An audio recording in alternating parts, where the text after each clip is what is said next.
चरण शरण में आए के धरु तिहारो ध्यान, संकट से रक्षा करो हे महावीर हनुमान। क्या आपकी किस्मत बार बार धोखा दे रही है? क्या पैसे आते ही खत्म हो जाते हैं? क्या आप जितनी भी मेहनत कर लें फिर भी धन नहीं टिकता? अगर हाँ, तो समझ लीजिए कि यह वीडियो और यह मंत्र सिर्फ और सिर्फ आपके लिए है, क्योंकि हनुमान जी अपने भक्तों को कभी निराश नहीं करते। जो भक्त उनके मंत्र का पूरी श्रद्धा पूर्वक जाप करते हैं, हनुमान जी तुरंत उस भक्त को धन धान्य से भर देते हैं। यह कोई साधारण मंत्र नहीं, बल्कि हजारों सालों से गुप्त रखा गया एक रहस्यमयी बीज मंत्र है, जिसने कितनों को रंक से राजा बना दिया। यह वही मंत्र है जिसे जब एक निर्धन ब्राह्मण ने जपा तो कुछ ही दिनों में उसे ऐसा धन संपन्न जीवन मिला जिसकी उसने कभी कल्पना भी नहीं की थी। आज आप भी उसी रहस्यमयी प्रक्रिया को जानने वाले हैं। आज आपको वो अनमोल ज्ञान मिलेगा जो आपकी किस्मत बदल सकता है। आज आपको पता चलेगा कि इस मंत्र को कब, कैसे और क्यों जपने से धन की वर्षा होती है। लेकिन ध्यान रहे, ये वीडियो आपके लिए एक संकेत है, एक बुलावा है।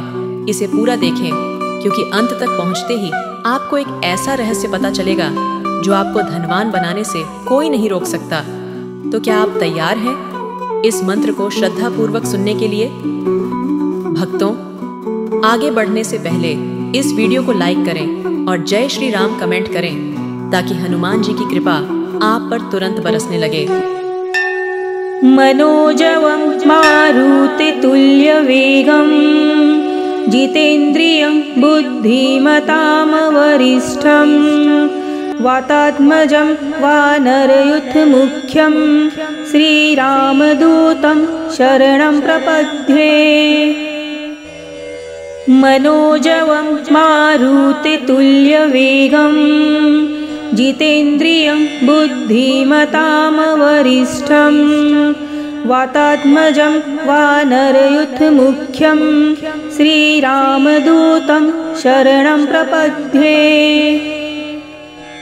मनोजवं मारुतितुल्यवेगं जितेन्द्रियं बुद्धिमतां वरिष्ठं वातात्मजं वानरयूथमुख्यं श्रीरामदूतं शरणं प्रपद्ये। मनोजवं मारुतितुल्यवेगं जितेन्द्रियं बुद्धिमतां वरिष्ठं वातात्मजं वानरयूथमुख्यं श्रीरामदूतं शरणं प्रपद्ये। मनोजवं मारुतितुल्यवेगं जितेन्द्रियं बुद्धिमतां वरिष्ठं वातात्मजं वानरयूथमुख्यं श्रीरामदूतं शरणं प्रपद्ये। मनोजवं मारुतितुल्यवेगं जितेन्द्रियं बुद्धिमतां वरिष्ठं वातात्मजं वानरयूथमुख्यं श्रीरामदूतं शरणं प्रपद्ये। मनोजवं मारुतितुल्यवेगं जितेन्द्रियं बुद्धिमतां वरिष्ठं वातात्मजं वानरयूथमुख्यं श्रीरामदूतं शरणं प्रपद्ये। मनोजवं मारुतितुल्यवेगं जितेन्द्रियं बुद्धिमतां वरिष्ठं वातात्मजं वानरयूथमुख्यं श्रीरामदूतं शरणं प्रपद्ये। मनोजवं मारुतितुल्यवेगं जितेन्द्रियं बुद्धिमतां वरिष्ठं वातात्मजं वानरयूथमुख्यं श्रीरामदूतं शरणं प्रपद्ये। मनोजवं मारुतितुल्यवेगं जितेन्द्रियं बुद्धिमतां वरिष्ठं वातात्मजं वानरयूथमुख्यं श्रीरामदूतं शरणं प्रपद्ये। मनोजवं मारुतितुल्यवेगं जितेन्द्रियं बुद्धिमतां वरिष्ठं वातात्मजं वानरयूथमुख्यं श्रीरामदूतं शरणं प्रपद्ये। मनोजवं मारुतितुल्यवेगं जितेन्द्रियं बुद्धिमतां वरिष्ठं वातात्मजं वानरयूथमुख्यं श्रीरामदूतं शरणं प्रपद्ये। मनोजवं मारुतितुल्यवेगं जितेन्द्रियं बुद्धिमतां वरिष्ठं वातात्मजं वानरयूथमुख्यं श्रीरामदूतं शरणं प्रपद्ये। मनोजवं मारुतितुल्यवेगं जितेन्द्रियं बुद्धिमतां वरिष्ठं वातात्मजं वानरयूथमुख्यं श्रीरामदूतं शरणं प्रपद्ये। मनोजवं मारुतितुल्यवेगं जितेन्द्रियं बुद्धिमतां वरिष्ठं वातात्मजं वानरयूथमुख्यं श्रीरामदूतं शरणं प्रपद्ये। मनोजवं मारुतितुल्यवेगं जितेन्द्रियं बुद्धिमतां वरिष्ठं वातात्मजं वानरयूथमुख्यं श्रीरामदूतं शरणं प्रपद्ये। मनोजवं मारुतितुल्यवेगं जितेन्द्रियं बुद्धिमतां वरिष्ठं वातात्मजं वानरयूथमुख्यं श्रीरामदूतं शरणं प्रपद्ये। मनोजवं मारुतितुल्यवेगं जितेन्द्रियं बुद्धिमतां वरिष्ठं वातात्मजं वानरयूथमुख्यं श्रीरामदूतं शरणं प्रपद्ये। मनोजवं मारुतितुल्यवेगं जितेन्द्रियं बुद्धिमतां वरिष्ठं वातात्मजं वानरयूथमुख्यं श्रीरामदूतं शरणं प्रपद्ये। मनोजवं मारुतितुल्यवेगं जितेन्द्रियं बुद्धिमतां वरिष्ठं वातात्मजं वानरयूथमुख्यं श्रीरामदूतं शरणं प्रपद्ये। मनोजवं मारुतितुल्यवेगं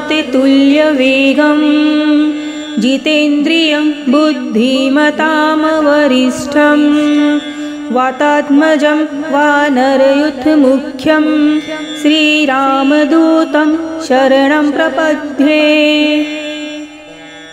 मनोजवं मारुतितुल्यवेगं जितेन्द्रियं बुद्धिमतां वरिष्ठं वातात्मजं वानरयूथमुख्यं श्रीरामदूतं शरणं प्रपद्ये। मनोजवं मारुतितुल्यवेगं जितेन्द्रियं बुद्धिमतां वरिष्ठं वातात्मजं वानरयूथमुख्यं श्रीरामदूतं शरणं प्रपद्ये। मनोजवं मारुतितुल्यवेगं जितेन्द्रियं बुद्धिमतां वरिष्ठं वातात्मजं वानरयूथमुख्यं श्रीरामदूतं शरणं प्रपद्ये। मनोजवं मारुतितुल्यवेगं जितेन्द्रियं बुद्धिमतां वरिष्ठं वातात्मजं वानरयूथमुख्यं श्रीरामदूतं शरणं प्रपद्ये। मनोजवं मारुतितुल्यवेगं जितेन्द्रियं बुद्धिमतामवरिष्ठं वातात्मजं वानरयूथमुख्यं श्रीरामदूतं शरणं प्रपद्ये। मनोजवं मारुतितुल्यवेगं जितेन्द्रियं बुद्धिमतामवरिष्ठं वातात्मजं वानरयूथमुख्यं श्रीरामदूतं शरणं प्रपद्ये। मनोजवं मारुतितुल्यवेगं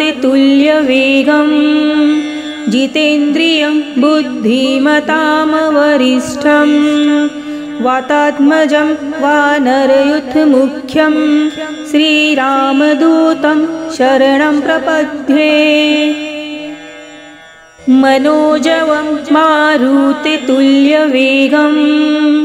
जितेन्द्रियं बुद्धिमतामवरिष्ठं वातात्मजं वानरयूथमुख्यं श्रीरामदूतं शरणं प्रपद्ये। मनोजवं मारुतितुल्यवेगं जितेन्द्रियं बुद्धिमतामवरिष्ठं वातात्मजं वानरयूथमुख्यं श्रीरामदूतं शरणं प्रपद्ये। मनोजवं मारुतितुल्यवेगं जितेन्द्रियं बुद्धिमतामवरिष्ठं वातात्मजं वानरयूथमुख्यं श्रीरामदूतं शरणं प्रपद्ये। मनोजवं मारुतितुल्यवेगं जितेन्द्रियं बुद्धिमतामवरिष्ठं वातात्मजं वानरयूथमुख्यं श्रीरामदूतं शरणं प्रपद्ये। मनोजवं मारुतितुल्यवेगं जितेन्द्रियं बुद्धिमतामवरिष्ठं वातात्मजं वानरयूथमुख्यं श्रीरामदूतं शरणं प्रपद्ये। मनोजवं मारुतितुल्यवेगं जितेन्द्रियं बुद्धिमतामवरिष्ठं वातात्मजं वानरयूथमुख्यं श्रीरामदूतं शरणं प्रपद्ये। मनोजवं मारुतितुल्यवेगं जितेन्द्रियं बुद्धिमतामवरिष्ठं वातात्मजं वानरयूथमुख्यं श्रीरामदूतं शरणं प्रपद्ये। मनोजवं मारुतितुल्यवेगं जितेन्द्रियं बुद्धिमतामवरिष्ठं वातात्मजं वानरयूथमुख्यं श्रीरामदूतं शरणं प्रपद्ये। मनोजवं मारुतितुल्यवेगं जितेन्द्रियं बुद्धिमतामवरिष्ठं वातात्मजं वानरयूथमुख्यं श्रीरामदूतं शरणं प्रपद्ये। मनोजवं मारुतितुल्यवेगं जितेन्द्रियं बुद्धिमतामवरिष्ठं वातात्मजं वानरयूथमुख्यं श्रीरामदूतं शरणं प्रपद्ये। मनोजवं मारुतितुल्यवेगं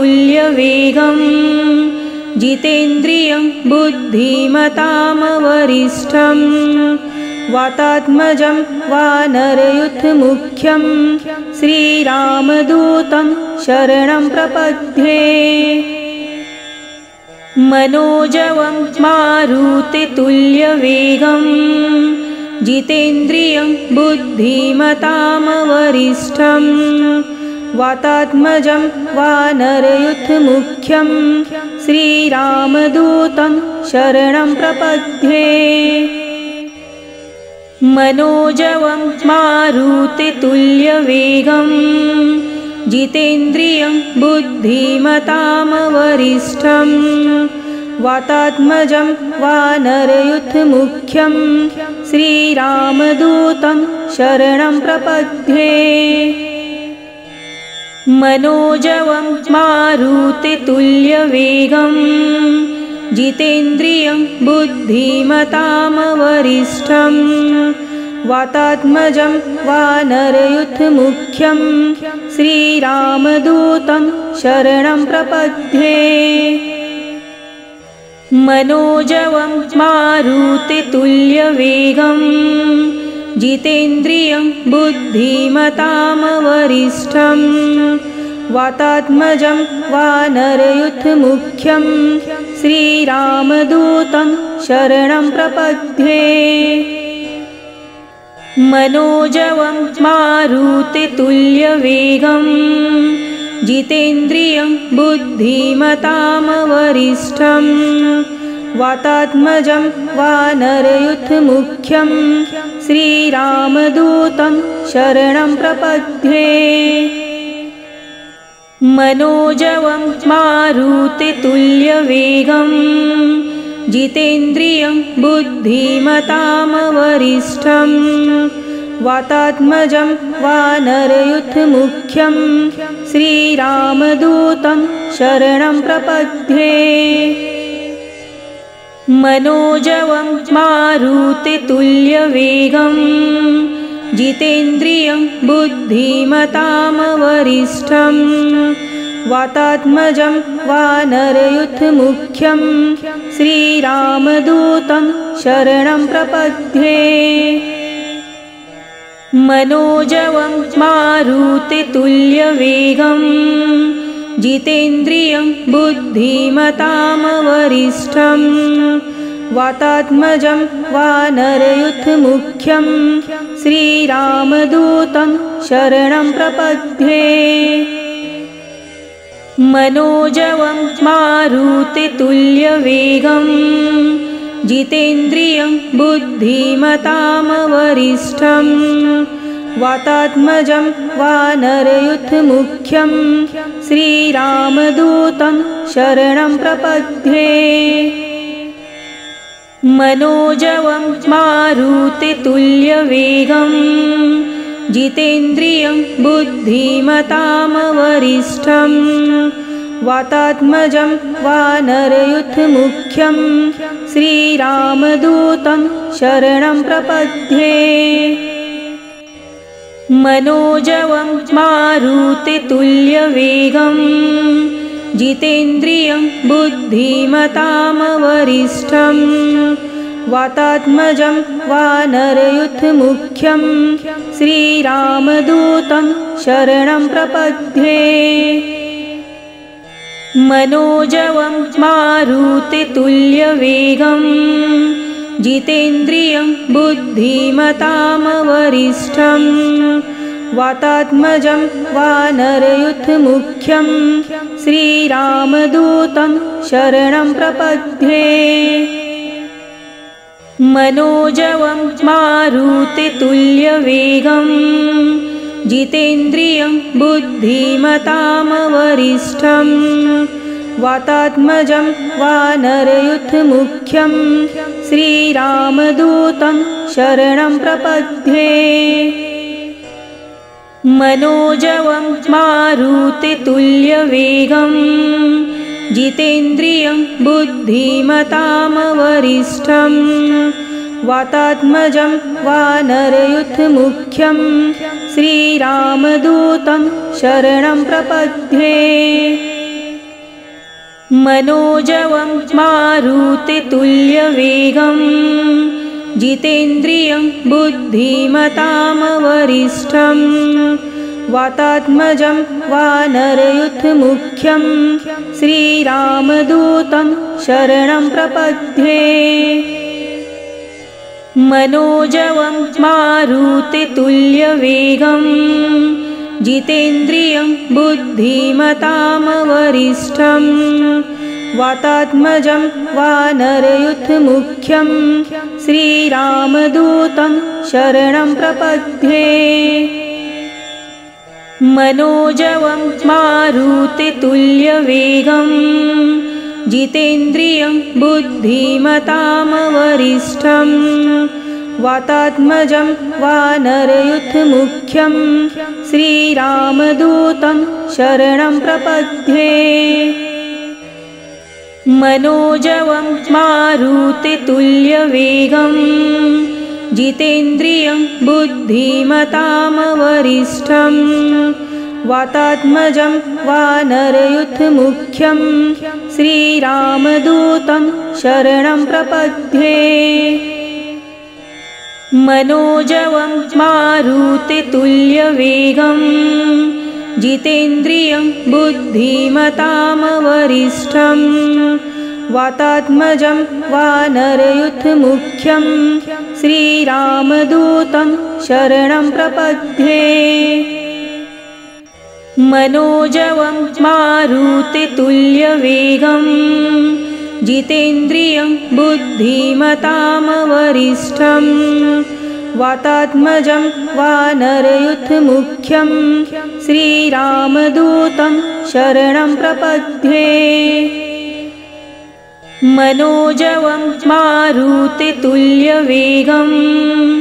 जितेन्द्रियं बुद्धिमतां वरिष्ठं वातात्मजं वानरयूथमुख्यं श्रीरामदूतं शरणं प्रपद्ये। मनोजवं मारुतितुल्यवेगं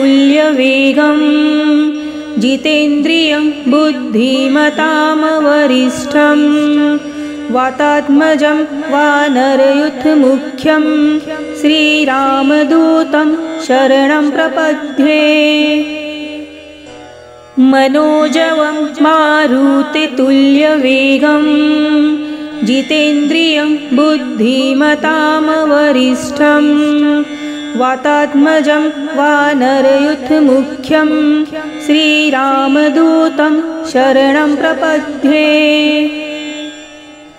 मनोजवं मारुतितुल्यवेगं जितेन्द्रियं बुद्धिमतां वरिष्ठं वातात्मजं वानरयूथमुख्यं श्रीरामदूतं शरणं प्रपद्ये। मनोजवं मारुतितुल्यवेगं जितेन्द्रियं बुद्धिमतां वरिष्ठं वातात्मजं वानरयूथमुख्यं श्रीरामदूतं शरणं प्रपद्ये। मनोजवं मारुतितुल्यवेगं जितेन्द्रियं बुद्धिमतां वरिष्ठं वातात्मजं वानरयूथमुख्यं श्रीरामदूतं शरणं प्रपद्ये। मनोजवं मारुतितुल्यवेगं जितेन्द्रियं बुद्धिमतां वरिष्ठं वातात्मजं वानरयूथमुख्यं श्रीरामदूतं शरणं प्रपद्ये। मनोजवं मारुतितुल्यवेगं जितेन्द्रियं बुद्धिमतां वरिष्ठं वातात्मजं वानरयूथमुख्यं श्रीरामदूतं